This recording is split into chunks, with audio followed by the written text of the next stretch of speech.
now I realize it's just keeping my buddy around and make bets for 500 all day. pay my rent, everything. Phil Locke and Antonio Esfandiari didn't just play poker, they redefined it. As best friends, they brought wild bets, fearless plays, and endless charisma to the table, shaking up the game and captivating fans worldwide. Today, we're diving into how this iconic duo left an unforgettable mark on the poker world. How Phil met Antonio. It was the early 20s. The height of the poker boom, and the Las Vegas poker scene was thriving with characters as diverse as the city itself. Phil Locke, known as the Unabomber for his trademark hoodie and sunglasses, had carved out a reputation as one of poker's quirkiest, most unpredictable players. Locke wasn't just a math guy. He had a way of weaving his analytical skills into a poker style that was as entertaining as it was effective. Then there was Antonio Esfandiari, the magician. With a background as a professional magician, Antonio brought a sense of showmanship and flair to the table, dazzling opponents with sleight-of-hand tricks and an approach to poker that was as charismatic as it was aggressive. The moment they met, sparks flew. These two weren't just players. They were born entertainers with personalities that naturally gravitated toward risk, excitement, and fun. They each brought something different to the table, and both were relatively new faces in the high-stakes poker world, looking to make their mark. What set them apart was that they shared a different approach to the game. Poker wasn't just about grinding for wins.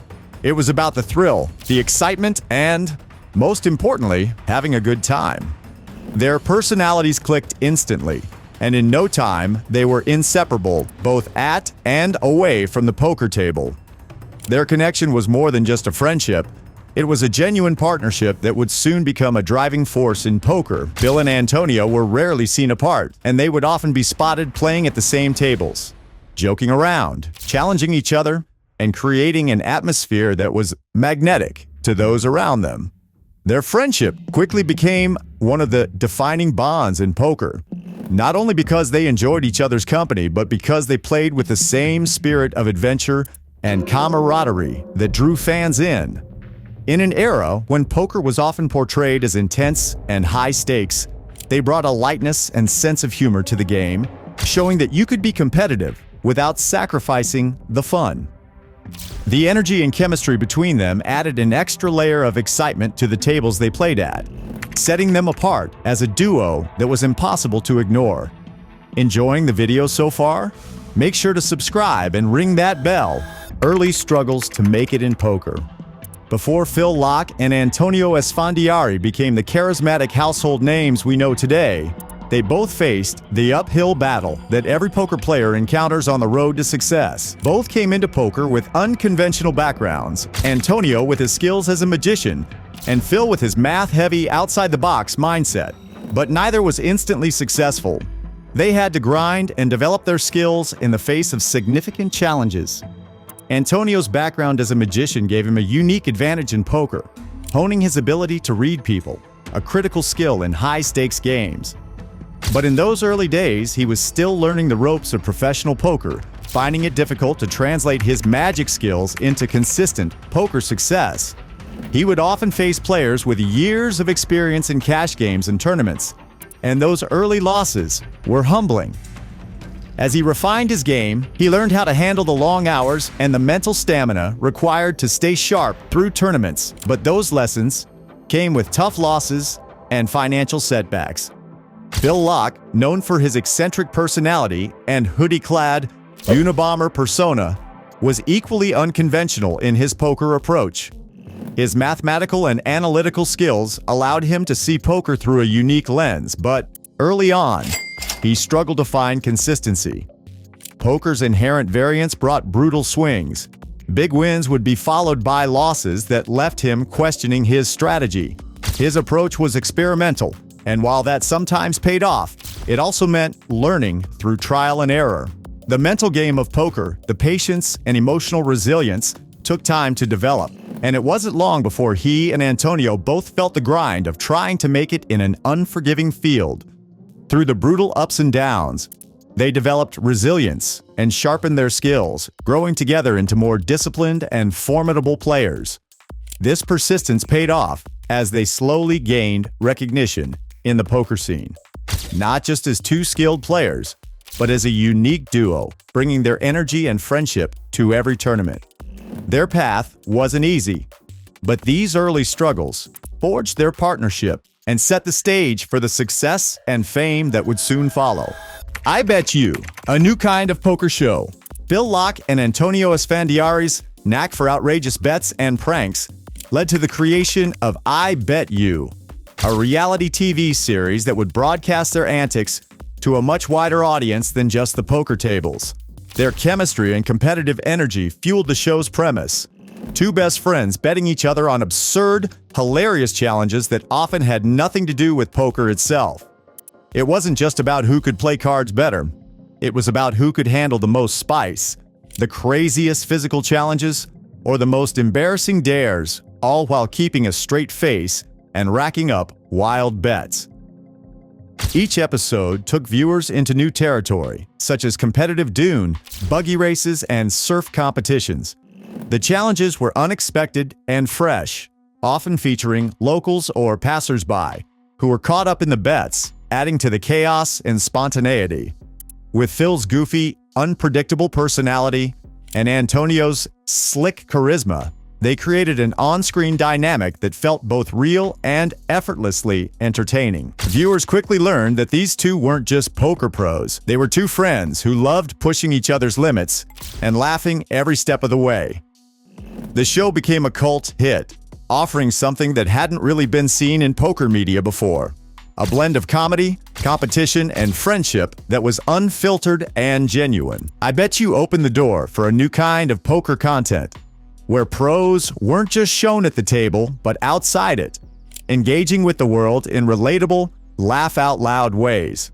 This new portrayal of poker players as fun-loving and adventurous helped break down the stereotype of poker as a serious, high-stakes game for the stoic and reserved. By bringing their friendship, pranks, and lighthearted bets to the screen, I Bet You drew in a new generation of fans who were captivated not only by poker, but by the entertaining lives of Phil and Antonio. The show's success proved that poker could be as much about personality and camaraderie as it was about skill and strategy, broadening the appeal of the game and inspiring more players to embrace the fun side of poker. Love and Poker, the women behind Locke and Esfandiari. Phil Locke and Antonio Esfandiari's poker journeys were complemented by the remarkable women they shared their lives with, adding new dynamics to their personalities and poker careers. Phil Locke's longtime partner, actress Jennifer Tilly, is herself a notable poker figure. Famous for her roles in Bound, Bride of Chucky, and Liar Liar, Tilly surprised the poker world when she entered the game seriously, later winning a WSOP bracelet in the Ladies No Limit Texas Hold'em event in 2005. Her passion for poker matched Locke's, and the two were often seen together at tournaments, becoming a poker power couple. Tilly's playful personality and competitive spirit blended well with Locke's unpredictable style, making them a fan-favorite duo at the tables. They supported each other through ups and downs, creating a partnership that extended beyond romance into their shared passion for poker. Their dynamic became a unique fixture in the poker community, with both partners cheering each other on in games and bringing added entertainment to the tables. Antonio Esfandiari's personal life also saw significant changes with the arrival of his wife, Amal Bunahara, whom he married in 2014. Amal, the daughter of poker player Badi Bunahara, came from a poker family herself, and her presence brought stability to Antonio's life. Known for his vibrant, adventurous lifestyle, Esfandiari found a grounding influence in Amal, who understood the demands and pressures of the poker world. Their relationship gave Antonio a fresh perspective, as he balanced his career with his role as a husband and later as a father. Becoming a family man added new depth to Antonio's journey, allowing him to embrace responsibilities outside of poker while continuing to compete at the highest levels. Together, these relationships showcased a different side of Locke and Esfandiari, illustrating that even in the high-stakes, often solitary world of poker, love and partnership play a crucial role. Their relationships added to their appeal, as fans got to see them not only as poker stars, but as devoted partners navigating life's highs and lows with the support of the women by their sides, individual achievements and moments of glory. Though often seen as a team, Phil Laak and Antonio Esfandiari each carved out their own monumental achievements in the poker world, leaving distinct marks on the game. Phil Laak first made waves in 2004 by winning his first World Poker Tour title. Known for his unconventional playing style and Unabomber persona, Laak's win brought him into the spotlight as a true wild card in poker. But it wasn't just his strategic brilliance that captured attention. Laak's unique approach to the game, including unpredictable bluffs and a knack for theatrics, quickly turned him into one of poker's most recognized figures. Beyond tournaments, perhaps his most famous individual accomplishment was his 115-hour poker marathon in 2010, which earned him a Guinness World Record for the longest continuous poker game ever played. Through this endurance feat, Laak demonstrated his relentless love for the game, showcasing his mental toughness and dedication to poker. Antonio Esfandiari, on the other hand, reached legendary status in 2012 with a career-defining victory at the 1 million for one drop tournament, where he claimed an astounding $18.3 million, the largest payout in poker history at that time. This win launched Antonio to the top of the all-time money list and cemented his status as one of poker's greats. Known for his clear-intention mindset, Antonio approached the tournament with laser focus, confidence, and a flair that few others could match. His larger-than-life personality, combined with his aggressive, unpredictable gameplay style, helped make his victory one of the most celebrated moments in poker. Antonio didn't just play to win, he played to leave a legacy, and his one-drop victory achieved just that, becoming one of poker's most iconic wins. How they made poker more fun and entertaining. Phil Laak and Antonio Esfandiari didn't just play poker, they transformed it. Their friendship brought a new energy to the game, one that fused competition with lightheartedness and camaraderie. Known for their constant banter and friendly wagers, they shifted poker's image from a quiet, tense battleground to a lively, often hilarious display of wit and risk-taking. They laughed, joked, and engaged their opponents in ways that helped poker shed its reputation as a game for stone-faced pros, replacing it with an atmosphere of friendly rivalry and bold plays. Through their television appearances, particularly on shows like I Bet You and High Stakes Poker, they introduced fans to a different kind of poker experience, one that was accessible, entertaining, and full of personality. They weren't afraid to take risks or look a little foolish, which brought a fresh, relatable feel to the high-stakes world of poker.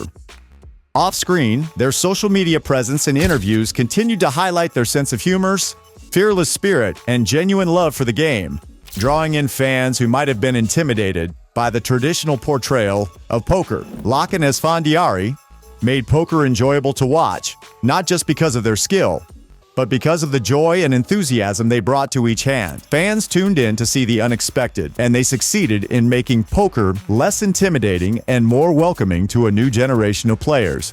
Together, they created a legacy that went beyond winnings and titles, showing that the best players are those who can make the game fun and inspiring for everyone. Thanks for watching the story of Phil Laak and Antonio Esfandiari, the best friends who took the poker world by storm.